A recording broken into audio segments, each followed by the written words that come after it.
Bonjour tout le monde, bienvenue sur Français Easy pour un tout nouveau podcast. Aujourd'hui, un podcast sur la France, un empire colonial. Voyons un peu ses richesses et des faits concrets concernant l'histoire. Et si vous n'êtes pas encore abonné, n'hésitez pas à cliquer sur la cloche, à mettre un pouce j'aime et à vous abonner. Alors aujourd'hui, un tout nouveau podcast pour parler de la France empire colonial, richesse et faits concrets. Voyons ça. L'empire colonial français rassemble toutes les colonies, les protectorats et les territoires ultramarins qui ont été sous tutelle, colonisés ou gouvernés par la France. Cette action se traduit par l'extension de la souveraineté de l'Hexagone, car on appelle la France l'Hexagone sur différents pays, à des fins économiques et politiques. Elle a duré en tout environ plus de 5 siècles, selon les historiens, mais plus précisément plus de 428 ans. Cette emprise a commencé au XVIe siècle et s'est terminée environ officiellement au XXe siècle. Elle contribue également à la mise sur pied de la France libre. Nous allons découvrir au travers de ce podcast les faits concrets et les intérêts économiques liés aux colonies et les enjeux bien sûr. Tout d'abord, l'empire colonial français, c'est quoi ? La colonisation signifie l'annexion et la mise sous tutelle d'un territoire, généralement sous-peuplé, c'est ce qui est dit, ou sous-développé, c'est ce qui est officiellement dit. C'est la version officielle. Par une force étrangère pour exploiter ses ressources. Elle fait partie des actions indéniables qu'a connues l'histoire du monde et se développe dans toute l'Europe depuis le XVe siècle. La France est aussi lancée dans cette conquête, comme d'autres pays. Son empire colonial se différencie de celui des autres puissances grâce à son approche colonisatrice, si l'on peut dire grâce, qui la place vers la fin du XIXe siècle au deuxième rang des colonisateurs après l'Angleterre. Triste record. Les différents territoires de l'empire colonial français, voyons ça. Avec 12 millions de kilomètres carrés et environ 70 millions d'habitants en 1939, l'empire colonial français vient après celui du Royaume-Uni, qui colonise le plus grand territoire au monde. Il se trouve d'ailleurs dans tous les continents ainsi que tous les océans. De tradition, les empires coloniaux français se divisent chronologiquement en deux. Le premier espace colonial. Au début, les colonies ne font pas encore partie des priorités de l'État français. En 1534, les colons français viennent s'installer au Canada pour contribuer dans les activités liées à la pêche. Ils ont également souhaité découvrir sur place les métaux précieux. Au XVIIe siècle, la France va encore plus loin dans ses stratégies commerciales et s'installe dans quelques îles des Antilles, notamment la Guadeloupe, la Martinique et Saint-Domingue. Son objectif consiste à étendre son système économique grâce à la traite négrière et l'esclavage pour la production de la canne à sucre et du tabac. Au même moment, l'emprise s'étend aussi dans les Mascarenes, dans quelques comptoirs en Inde et une partie de l'Est de l'Afrique, comme le Sénégal. Elle a connu une forte prospérité avec les exportations de sucre et de café depuis Saint-Domingue, Martinique et Guadeloupe, donc des ressources étrangères. Mais malheureusement, cette première expansion coloniale n'a pas réussi et s'est effondrée vers la fin des années 1780. L'annexion des pays étrangers par la France n'est pas très persuasive, malgré l'essor de la situation économique aux Antilles durant un temps. Le second espace colonial. À partir de 1815, le second empire colonial français s'est formé et s'étale sur de nombreux continents. Il comprend essentiellement différentes régions d'Afrique, découlant des anciens comptoirs d'Asie. À partir de 1815, le second empire colonial français s'est formé et s'étale sur de nombreux continents. il comprend essentiellement différentes régions d'Afrique découlant des anciens comptoirs, d'Asie ainsi que d'Océanie. Cette emprise est devenue le deuxième plus grand empire entre la seconde moitié du XIXe siècle et au XXe siècle. Avec la métropole française, les zones gouvernées par la France atteignent plus de 8,7% des terres émergées dans le monde entier et sont contrôlées par les forces coloniales françaises. À l'époque actuelle, il reste dans ce grand empire colonial la France d'outre-mer, formée de quelques îles et archipels des Caraïbes, de l'océan Atlantique, de l'océan Indien, du continent Antarctique, Pacifique Sud et certains pays de l'Amérique du Sud.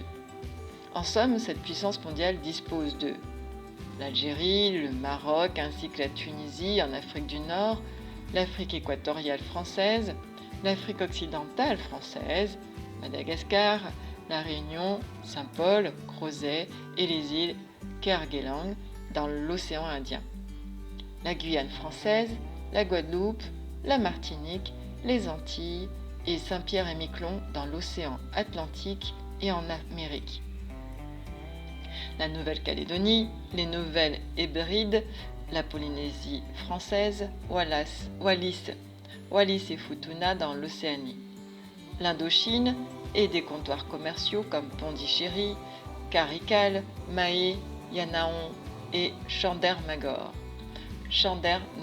en Asie.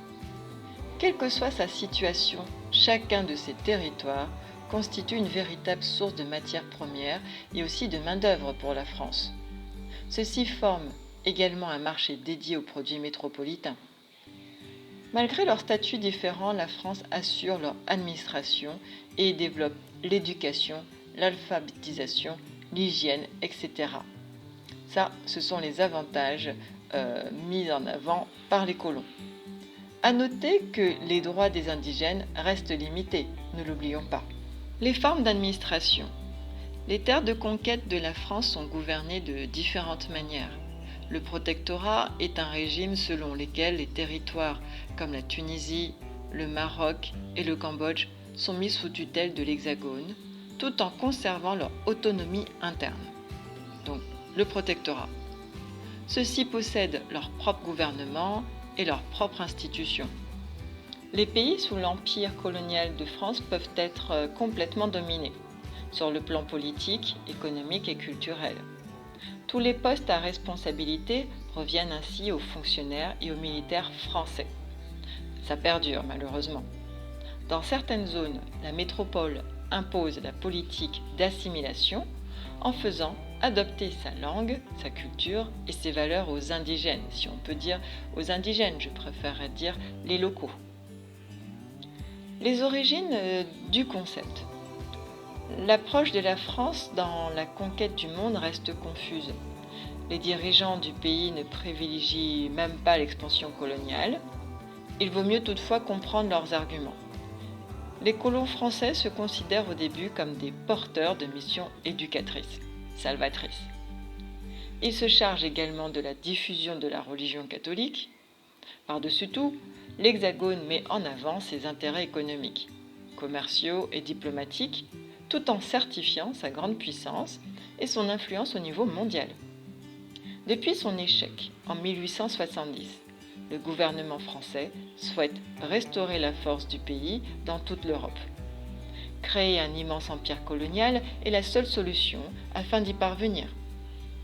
C'est la raison qui incite la France à installer dans ses territoires conquis un système de domination politique, administrative et aussi militaire.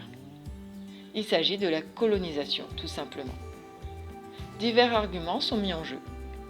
Sur le plan économique, les colonies forment de nouveaux débouchés pour l'économie française et de sources importantes en matières premières, tant diversifiées qu'à prix abordables. Sur le plan démographique et social, ces pays accueillent également une multitude de chômeurs ou de personnes pauvres pour se remettre sur pied.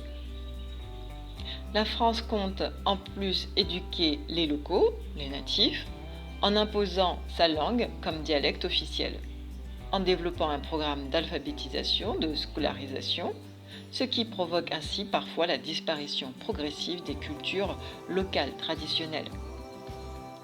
Voyons un peu les intérêts économiques du système colonial français. La politique coloniale française a eu de bons côtés selon certaines personnes et surtout des mauvais côtés. Mais ce qui est sûr, c'est qu'elle a de multiples avantages économiques pour la France, culturels et politiques.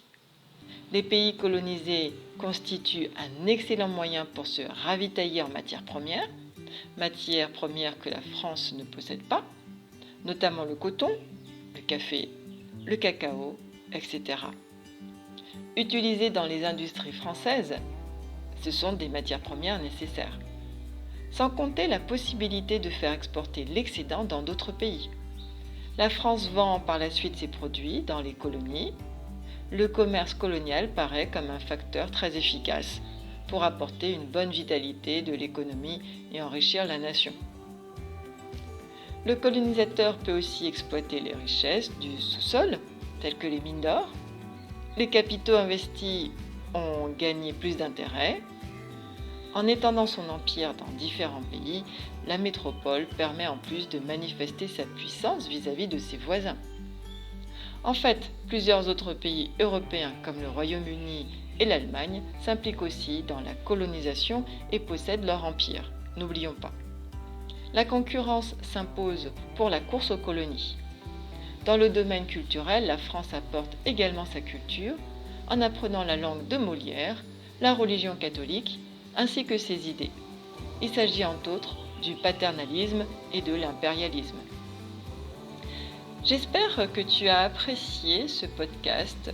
Alors, il s'agit vraiment de l'histoire. Ici, il n'y a pas de parti pris, pas de jugement. Je te laisse aussi faire tes propres recherches afin de mieux comprendre l'histoire de la France et la France comme empire colonial. C'est intéressant pour mieux comprendre son histoire, comprendre les enjeux politiques et économiques, comprendre aussi l'actualité. C'est ton devoir de curiosité et ta responsabilité aussi de comprendre un petit peu mieux les enjeux politiques actuels. J'espère que ce podcast t'a plu. Je te dis à très bientôt sur Français Easy. Surtout, prenez soin de vous. Bisous bisous. À bientôt tout le monde sur Français Easy.